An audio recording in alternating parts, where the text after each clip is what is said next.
अनोखी कहानी।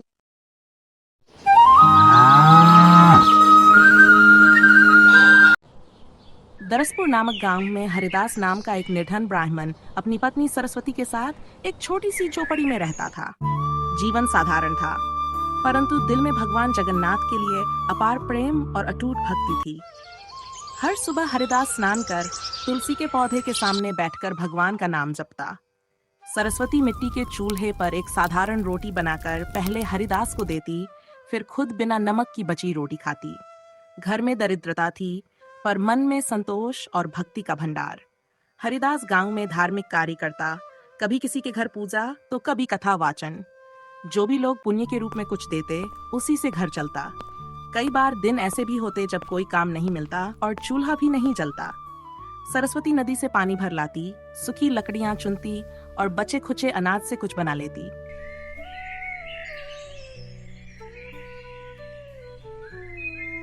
तेरा पति तो अब बिल्कुल पगला गया है। दिन रात बस पूजा पाठ में लगा रहता है, ना कमाई की चिंता, ना घर गृहस्थी की फिक्र।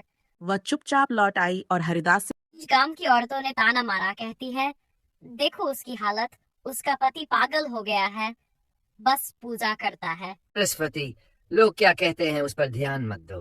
भगवान सब सुनते हैं, एक दिन वो जरूर आएंगे। मैं बस अपनी भक्ति करता हूँ और वही मेरा जीवन है। एक दिन जब हरिदास फूल लेने जा रहा था, कुछ गांव वाले बोले, पंडित जी, अगर पूजा से भगवान मिलते तो अब तक प्रकट हो ही जाते। इतना प्रेम है तो सीधा पुरी चले जाओ। भगवान को मंदिर नहीं चाहिए, उन्हें तो मन चाहिए, और मेरा मन तो उनके चरणों में समर्पित है। मैंने सोचा था कि आज भगवान जगन्नाथ को खिचड़ी का भोग लगाऊं, लेकिन घर में न चावल है, न दाल, न सब्जी। कोई बात नहीं देवी, मैं लाता हूँ। वह तुरंत राशन की दुकान पर गया। भाई, थोड़ा राशन उधार दे दो, आज भगवान को भोग चढ़ाना है। हरिदास, पहले पिछले महीने का उधार चुका, तब मिलेगा कुछ। भगवान को भोग बाद में चढ़ा लेना। निराश होकर हरिदास सब्जी वाले के पास गया। सब्जी वाले ने कंधे उचकाते हुए कहा, हरिदास भाई, अभी तो दुकान ही लगा रहा हूँ, कुछ कमाई नहीं हुई है, अभी उधार नहीं दे सकता। खाली हाथ घर लौट आया।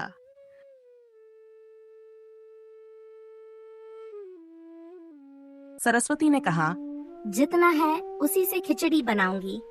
भगवान भाव के भूखे होते हैं, भोग के नहीं। सरस्वती ने प्रेम से खिचड़ी बनाई और झोपड़ी में भगवान जगन्नाथ को भोग लगाया। दिन कुछ भी खाने को न था, फिर भी दोनों ने दीपक जलाए और पूजा की।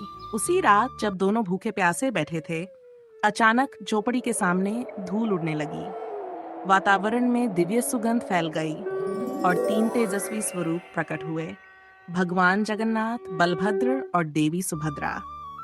भगवान बोले, हरिदास, तेरा प्रेम हमें यहाँ खींच लाया, अब तुझे पूरी आने की आवश्यकता नहीं।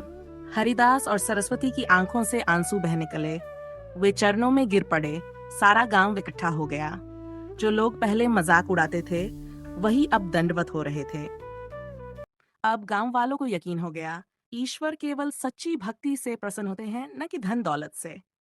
जब तन भूखा और मन शांत होता है, तब की गई प्रार्थना सीधी भगवान के हृदय तक पहुंचती है।